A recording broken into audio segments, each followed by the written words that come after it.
Good morning mga kahabi. Kape tayo ngayong umaga. So anyway, kaya ako nag-video kasi siguradong may magtatanong sa akin regarding dito sa ating ilalagay na submersible pump. So kaya i-video ko na at unboxing nga, although naka-plastic lang ito, naka-plastic lang ito. Ito yung gagamitin nating submersible pump dito sa ating 6x2x2 na aquarium. At makikita niyo yung ating yung under sump malaki. So gagamit tayo uli. So for the second time, gagamit uli tayo ng tinatawag na DC water pump. Actually ito, pangalawang beses ko nang ginamit ito kasi para sa akin napakagandang gamitin. So ito po ay 6,000 LPH. Then ang kagandahan nito sa 6,000 LPH na yon, lang siya, 40 watts lang siya. So ibig sabihin, ang liit ng kanyang wattage, pero ang taas ng kanyang ng speed. Makikita nyo, 6,000 LPH siya. Ayan makikita nyo dito, ayan sa atin. Tayo pakita mo to, lapit mo. So ayan. So ito yung ginagagamitin natin ngayon. So 6,000 LPH, 40 watts lang siya. Then ang kagandahan dito, DC motor pump siya, 24 volts lang. So 24 volts, ibig sabihin kung dumating man yung taon na lumipas at ito pa rin ang gamit nyo, magkaroon man ng problema yung wire nito sa loob, kasi sa totoo lang tayo na experience natin yon. Kapag matagal na yung motor, nagkakaroon ng lumulutong yung rubber o yung kanyang plug, yung pinaka cord, lumulutong, nagkakaroon ng kuryente. So maaring iba sa inyo naka-experience na rin ng gano'n, na nagkaroon ng kuryente yung kanilang mga submersible pump. So yun yung iniiwasan natin. Kumbaga dito, iniiwasan natin yung maka-aksidente tayo. Kaya medyo may kamahalan ito, sa totoo lang, medyo may kamahalan, pero yung convenient nito, saka yung in the long run na gamit nyo, dahil mababa yung kanyang wattage, mababa lang yung consumption ng inyong electricity. So doon naman to babawi.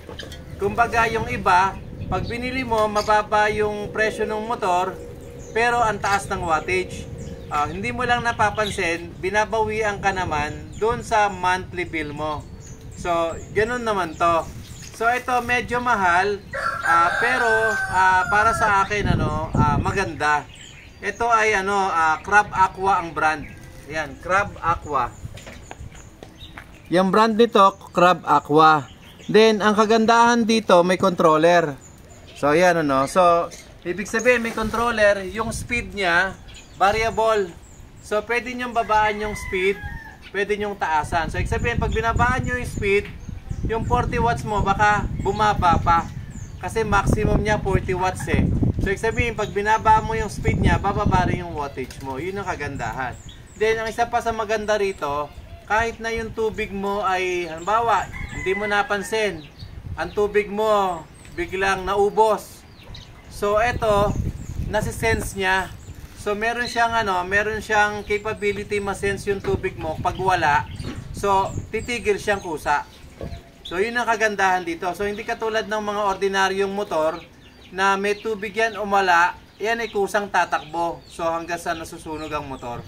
So isa yun sa mga kinasisira ng motor natin kapag yung water pump natin walang ma-sense na tubig or makukunti ang tubig, nasisira dahil nag-iinit. So ito iba. Kaya nga ito, kagandahan nito, kapag nakita niyang ang tubig mo wala, kusa siyang titigil. Then magre-resume siya ng kusa kapag yung tubig mo bumalik sa normal. So yun din ang kagandahan nito. So ito ay ginamit ko na to kay Sir Glenn Ariola. So shout out kay Sir Glenn ng Casa Elisa. So kanya yung Casa Elisa sa Alfonso, Cavite. So isa sa pinakamagandang rin yun, farm na pupuntahan sa mga event place.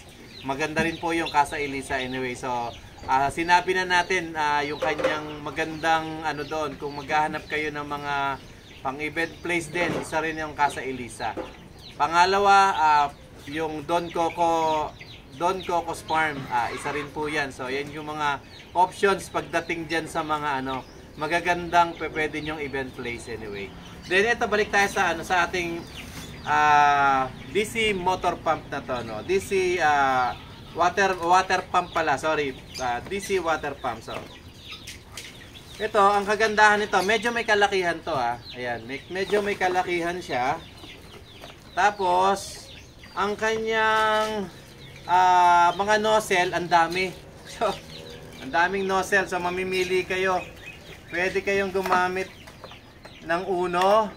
Pwede kayong gumamit ng 3/4. Pwede kayong gumamit din ng ng media. So, depende sa depende sa gusto nyong gawing nozzle. So, yun ang kagandahan din dito. Ang daming nozzle. So, ako para sa akin gagamit ako ng media lang yung gagamitin ko na nozzle kasi mas malakas yung sirit ng media. So, eto kasi hindi lang siya naman pang aquarium Pwede rin siya pang fountain. So, malaking bagay din ito pang fountain.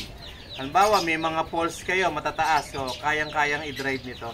So, tapos, ito yung kanyang controller. Yan. Ito yung kanyang controller. Pwede mong i-press kung ano yung gusto mong i-press dito. Then, ito yung kanyang power supply. So, may power supply siya, meron din siyang plug. So, yan. Kaya nga ang kagandahan nito, ang output nito, DC, 24 volts ang output. Kaya, pag dumating yung panahon na ito ay, halimbawa, magkaroon ng sira or may kagat something, kahit hawakan mo yung tubig, hindi ka makukuryente. So, yun yung isa sa mga benefits nito na napakaganda. At the same time, sabi nga nila, up to 60% ang consumption na matitipid nyo sa kuryente kapag ito yung gamit nyo. Although, medyo, sabi ko nga, kumpara sa mga ibang sa ginagamit nating pump, medyo mataas ang presyo nito. Ito po ay nasa 6,500, just to be exact. Ito po ay nabili naman natin sa Pet City. So, Pet City, isa sa pinakamalaki at pinakamagandang pet shop sa Cartimar. So, ang may-ari po ay si Sir Eric Chu. So, isang pinakamabait na hobbyist at very supportive po yan si Sir Eric Chu. Alam nyo, every time na magkakaroon ng mga show, si Sir Eric Chu, pag yan ay tinap nyo, nako, hindi yan humihindi sa mga hobbyist. Kasi matagal din siyang hobbyist talaga. At the same time, owner ng isa sa pinakamagandang pet shop sa Cartimar. So, ito po ay galing sa Cartimar. So, itinawag ko to sa Pet City para makabili tayo nito. So, maganda. Pag gusto nyo, pwede kayo mag-message sa akin. Pwede rin kayo dumiretso sa Pet City. Pag gusto nyo yung gantong klaseng motor. Anyway, later on, pag ito na i-set up, makikita nyo dyan sa atin. Sa ating, tawag dito, sa ating under sump. Ito yung gagamitin natin. Gaya ng sinabi ko, ang gusto ko lang kasi pag gumagamit, yung reliable. Kasi, katulad nito, ang may-ari nito sa totoo lang ay taga Quezon City pa. So, imagine from Quezon City, dinala niya yung kanyang aquarium, dinala yung kanyang stand para ipagawa sa atin. So, nirestore na natin to. Itong aquarium niya na to, nirestore natin. Ang natira dun sa aquarium niya, ilalim. Saka yung braces sa ibabaw, yun na lang natira. Kasi talagang for 25 years na yata ang gamit, yung kanyang tangke ay malabo na. Kaya binago na natin talaga. Kumbaga, major tawag dito, makeover yung ginawa natin. So, maganda.